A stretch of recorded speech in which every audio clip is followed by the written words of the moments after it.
Tikri border और Ghazipur border होते हुए हमारी टीम पहुंची है अब दिल्ली और नोएडा के बॉर्डर पे।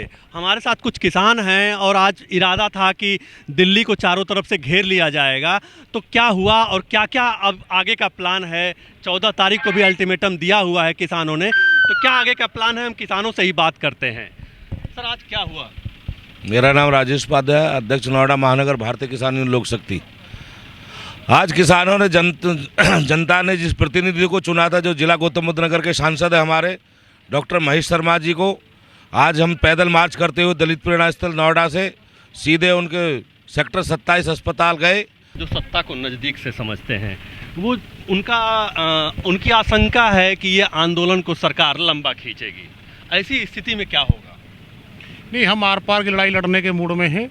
जब तक एमएसपी की गारंटी कानून नहीं बनाए, स्टॉक लिमिट की सीमा निर्धारण ना करे और जो और अन्य समस्या हैं उनका निवारण नहीं करेगी जब तक केंद्र सरकार, तब तक हम ऐसे ही धरने पर डटे रहेंगे और आंदोलन को और तेज गति देंगे। जैसे अगर धरने पे बैठे रहते हैं पार्क में इस तरह से और सरकार नहीं सुनती है तो ये कब तक चलेगा? कुछ तो एक वक्त होगा जब किसान थक जाएगा इस बात को लेकर। देखिए, सरकार जो चुनी किसने है? सरकार चुनी है किसान मजदूरों ने, और 2014 में जो उनको इतना बड़ा बहुमत दिया, उसके बाद फिर से बहुमत दिया। तो जो बनाना जानता है वो गिराना भी जानता है।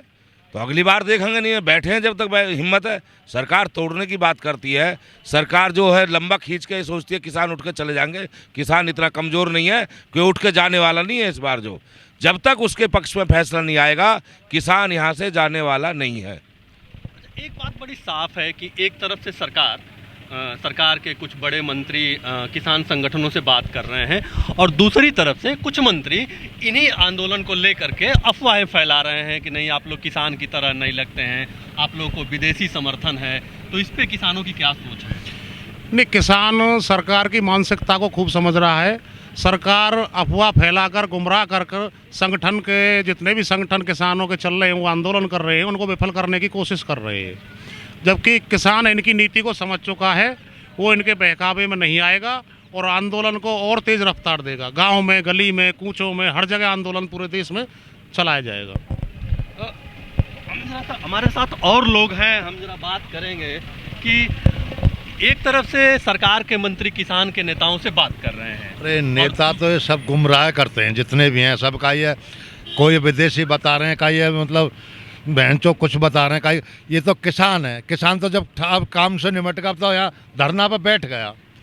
किसान काम धंधे वाला आदमी है, खेती बाड़ी का है, वही उसका खर्चा है।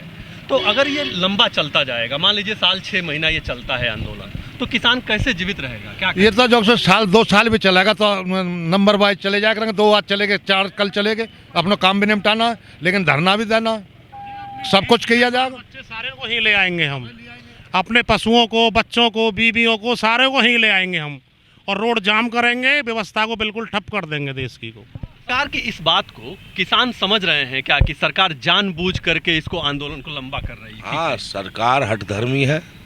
सरकार के जो नुमाइंदे जिनको हमने चुन के भेजा वो हठधर्मिता पर उतारू हैं। जैसे कि आप पूछ रहे थे कि वो विरोधाभास की बात कर रहे हैं। अगर वास्तव में जो हम चीज़ जो चाह ही नहीं रहा, किसान चाहता ही नहीं जिस चीज़ को, मान लीजिए मुझे शुगर की बीमारी है, सरकार ज़बरदस्ती मुझे रबड़ी खिला रही है, तो मुझे पता है ना मुझे इससे जो शुगर ज़्यादा बढ़ जाएगा, तो क्यों ज़बरदस्ती खिला रही है? भाई हमसे पूछना चाहिए था सरकार को।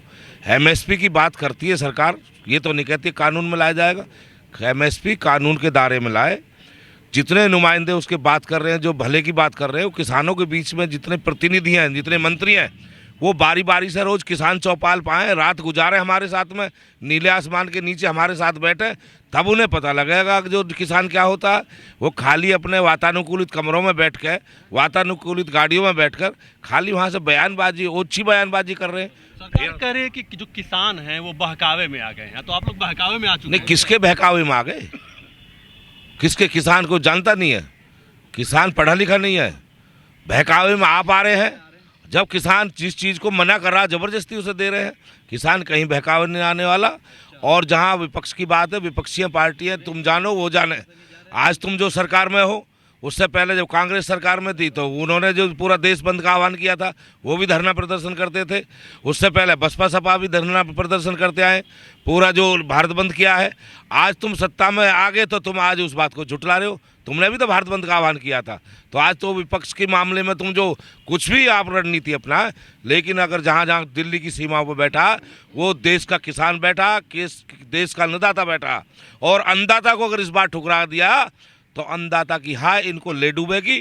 और उत्तर प्रदेश में 2022 में इनको पता लग जाएगा कि अन्नदाता को जो ये नुकसान पहुंचा रहे हैं, जो यहाँ पर अपने कार्य छोड़ कर, बुआई का समय चल रहा है, इस समय बच्चे घर में पड़े हैं और किसान जो है यहाँ पर इनको टैक्स दे रहा है यहाँ बैठ के भी। अगर वो अपने घर में होता अपना अनाज खाता, अपनी दाल खाता, अपनी उगी हुई सब्जी खाता, लेकिन आज यहाँ अन्नदाता जो खुद बाजार से जो सब्जी खरीद रहा है, बाजार से बंडल माचिस खरीद रहा, तंबाकू खरीद रहा, बाजार से अपनी सब्जियां और जो जितना भी मूलभूत सुविधा है, साबुन तेल पानी ला रहा। किसान बेरोजगार होकर भी आज भी इनको यहाँ बैठ के भी टैक्स दे रहा है। किसानों की दो बातें बड़ी साफ हैं।